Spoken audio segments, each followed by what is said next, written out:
What's going on, this JA? So today I'm going to show you guys how to look around and inspect the exterior of a building to determine whether it's worth buying. And then we're going to take a look in the basement of one of my buildings, and I'm going to show you the things to look for in all the different systems like plumbing, electric, HVAC, to make sure that those systems are in good shape as well. So let's go check it out. All right, so the first thing that we're going to look at is the facade of the building. We're going to look at the tuck pointing on it, and when you're looking at the tuck pointing, you want to look at these joints between the bricks to make sure that the mortar is almost flush with the bricks. If it's not and it's recessed back a little bit like that, that means that that needs to be tuck pointed. It's like right there, you see some of the mortar coming out right here, right here. So the more of this that you see when you're looking at the facade of a building, the more tuck pointing that that's going to require.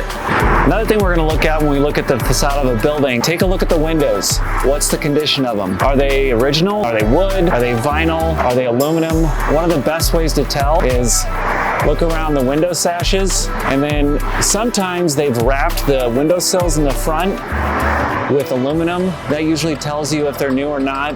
On these particular ones, they still have the original stone on them, so it's a little harder to tell whether those are new, but it's always a good thing to make sure you have an idea of whether the windows in a building are new or not. All right, so one of the other important things they have to look for is any bowing in the structure. So one of the things you have to do is get right next to the wall of the building and look right down the line and see if there's any bulging of the brick that's coming out. So what you do is you find a wall and you look straight down it, and you make sure that it's somewhat level with where your hand is at. And when there's bulging in it, you're going to see it come out a little bit like that. If that happens, that means that there's some tuck pointing issues that have to be taken care of, and then some possible foundation issues and structural issues as well. So you want to make sure you watch out for that. If you do see a lot of that on a building, you want to make sure that you get a structural engineer and a tuck pointer to take a look at it so you have an idea of what your costs are. All right, so if you get a chance to get into the back of the building, there's a number of things that you can see on the outside of it that give you an idea of what's updated on the inside. So the first thing I'm going to look for is to see if I find any condensers. So that's these guys right here. If you see these condensers, that tells you that it has central air on the inside. It also gives you an idea of how many units are on the inside. So we'll count the condensers here. 1, 2, 3, 4. That means there's 4 units on the inside. Let's walk around. We notice that the yard is fenced. Tenants that have pets always love that. The next thing we're looking for is the electric meters. So they're usually on the side of the building, and here they are right here. Now when you look at these meters, it's telling you a couple things. Number one, pay attention to the main wires that are coming in from the service, which is up here. These wires look fairly new, and look at them going into the building. That tells me that the panels on the inside have been updated recently.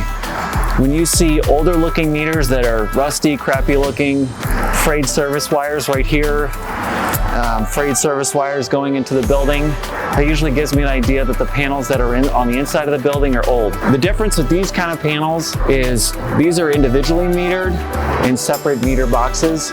Today under code, you're going to see all 4 of these meters in one box, and then you're also going to see individual shutoffs on each of these meters. And they do that for safety reasons. So if your building is on fire, instead of the fire department having to cut the service up here, they simply go to the box and pull all the power off that goes into the building before they go into the building to make it safer for them. All right, so we're down in the basement. You can see how tall I am. I'm 6'6". This basement is probably 6 feet tall, so not really friendly to tall people. All right, a couple important things to see here. The most important thing that you can look for when you go into a building is the plumbing stack. Plumbing stack is right here, all right? So what we can tell is look, it's PVC, it's not cast iron. If you see that, that's a really, really good thing. Other times when you're looking at this PVC, it's going to be date stamped, so you have an idea of when it was installed. Take a look at all the joints, make sure that they were glued properly. You can also look at the size of the stack to make sure that it's properly sized for the units that are above it. The other things that I can see here are the plumbing lines. So these are called PEX lines, and you've got your hot water line, which is the red one. You've got your cold water line, which is the blue one. That also tells me that the plumbing has been updated. And then I follow these lines to the water heaters. So these are the water heaters right here.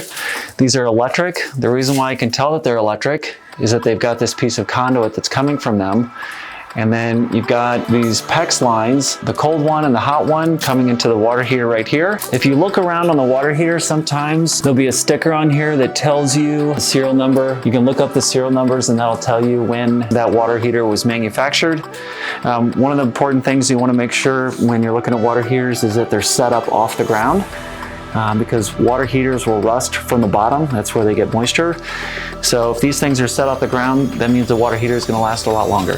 So one of the important reasons why you want to make sure that you've got a PVC stack down here is not only what happens above, but what happens below it. So when you do your camera inspection, what they're going to do is they're going to screw this part off right here, which is called a clean out.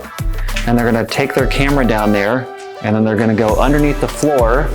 So that's your ground rough, and that's going to give you an idea of what your lateral lines look like, whether they're cast iron, sometimes they're clay, that's very rare, unless they're on the exterior of the property. And in this case, for this property, they'll be PVC. So you want to do an inspection of that to make sure that those lines are okay, that there's no breaks in them, and that water is flowing through them. Every now and then, you'll encounter lines that have blockages in them, whether they be from feminine products, toilet paper, grease. Those can all be flushed out, so that's not that big of a deal. The other important part about having a PVC stack is everything that it ties into above. So this stack is going to tie into all the plumbing in the units above, so that'll be your plumbing for your bathrooms and your kitchens. If all of that is PVC, it's going to make your job a lot easier because the likelihood of PVC breaking down in the future is very, very rare. This stuff lasts forever. So it's one of the reasons why whenever I look at a building, the number one thing that I go to is I always go and find where the stack is, and I make sure that it's PVC. If it's not and it's cast, that can be, you know, a major cost issue. You just have to determine whether the cost, what you're paying for the building,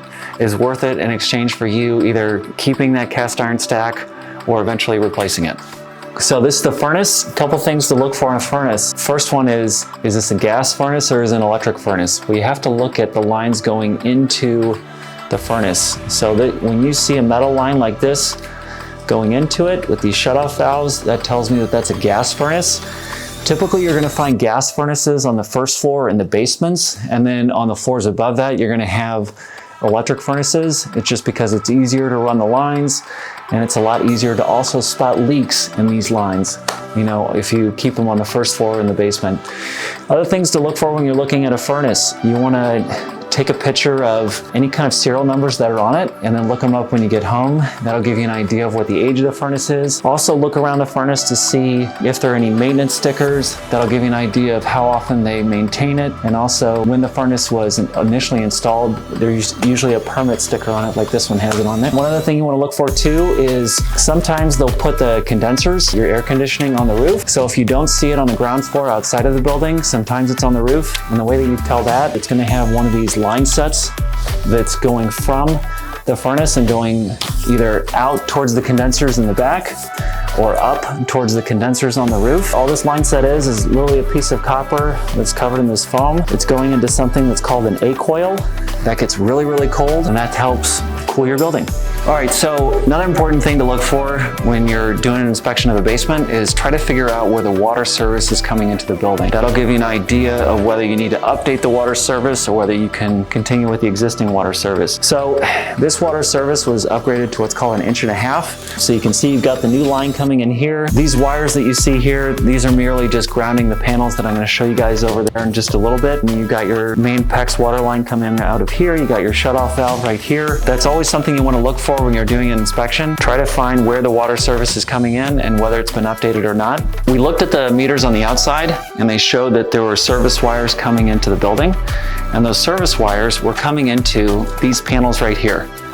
Now, a couple things to look for when you're looking at panels just from an initial inspection. Take a look at the top of the panels right here, and you can get an idea of the age of the wires that are going into them. And that'll also tell you how updated the wiring is in the units above. So as you can see from these wires, these are actually pretty new. This is called Romex wiring right here.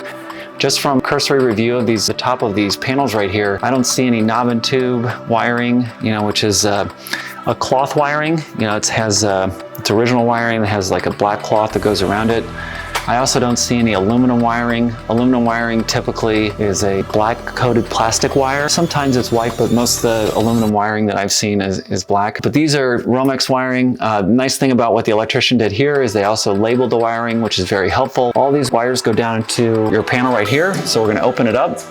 You always want to open up the box, take a look at all of your circuit breakers. These circuit breakers are going to pinpoint what circuits they go to. So here we've got laundry and bath and kitchen and fridge. The cool part about looking at this panel too is it tells me, because these are blank, that there's probably more room on these panels where I can add in more appliances, outlets, lighting, other things like that. So that's always a good thing to see when you're looking at a box. There are other times when you'll look at a box and everything's filled up on it. In that case, if you see everything filled up, that means you might need to get a larger service. This is a 100 amp service. You might have to upgrade to a 200 amp service, to fit in all the different things that you want to fit in your box for that particular unit. Now, how can you tell what type of panel this is? Typically, your two types of panels are either a 100 amp service or a 200 amp service. One of the ways that I like to do it is you just look on the label right here. So it says on the ratings here, 100 amp maximum, 100A maximum. So that means this is a 100 amp panel. A 200 amp panel is typically going to be a lot longer, have a lot more of these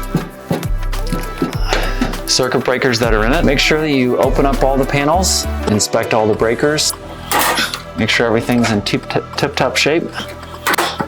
If you have any questions after that as well, make sure that you hire an electrician to take a look at it. But based on my initial review of these, they look pretty good so far.